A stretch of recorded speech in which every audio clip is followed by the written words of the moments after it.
This is the story of a girl who's full of fight. She is a beacon for an excommunicated knight, and a monk who strayed too far from the church. These three are on a holy search.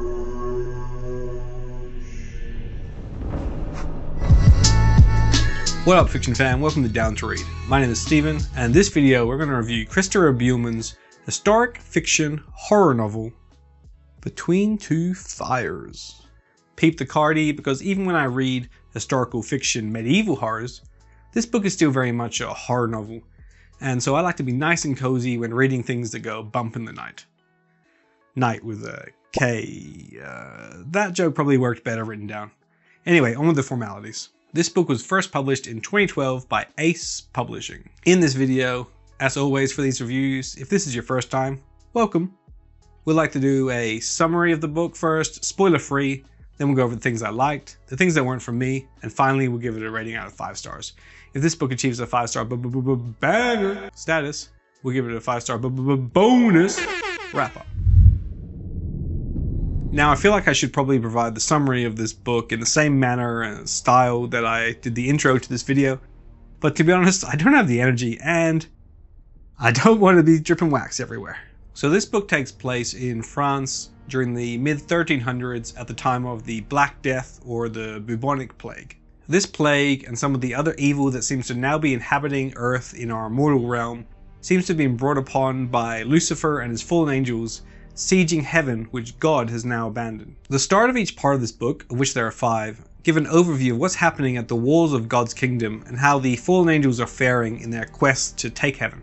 In case you haven't picked up on it already, there's quite a bit of religious imagery in this one. In saying that, the majority of this book takes place in our mortal realm in France and follows the journey of Thomas, Delphine, and Matthew. Thomas is a excommunicated fallen knight, now acting as a brigand to try and survive in this world that the Black Plague has consumed. When Thomas's band of brigands happen upon Delphine, they try to assault her, but Thomas shows there's still some signs of his previous nobility there as he steps in to save her. Delphine is a young girl who claims she has the ability to see angels. She requests Thomas brings her to a place called Avignon. She is unable to tell Thomas why they must go to this location. She only knows that she must for the salvation of humanity. Along their journey, they meet a priest called Matthew, who joins them on their journey to reach Avignon. Now, let's just say this priest doesn't quite follow the teachings of the Bible, but he is also probably my favorite character in this book. While Delphine is going on this quest for the salvation of humanity, Thomas and Matthew are going on this quest of redemption for their own salvation. In their travels, at nearly every stop, they seem to happen upon a demonic monster, a group of depraved and desperate humans, and all sorts of other atrocities as Lucifer continues to wage war against heaven and things worsen here on Earth. The bleak atmosphere and setting of this book really sucks you in. In case you hadn't realized, this ain't no cheery book. But I found it really engaging. Buehlman's great at giving you these details that make you feel like you're trapped in this horror show of a world with these characters. As frightening as some of these fictional demons and other ghostly entities are, it's Buehlman's mix of this with real-world atrocities of the Black Plague and the rampant anti-Semitism at this time that really make this book impactful. It was the way the humans treat each other which I found the most horrifying in this book.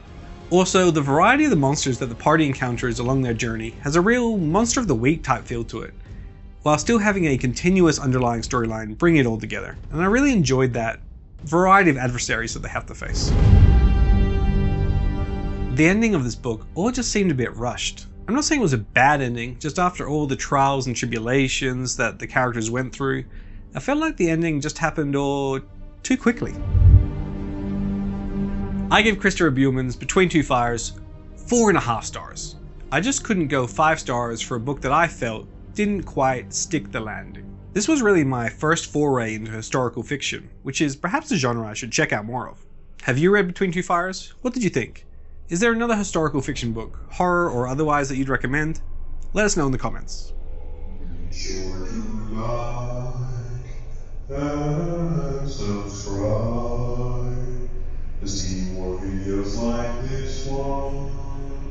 if you like the vibe.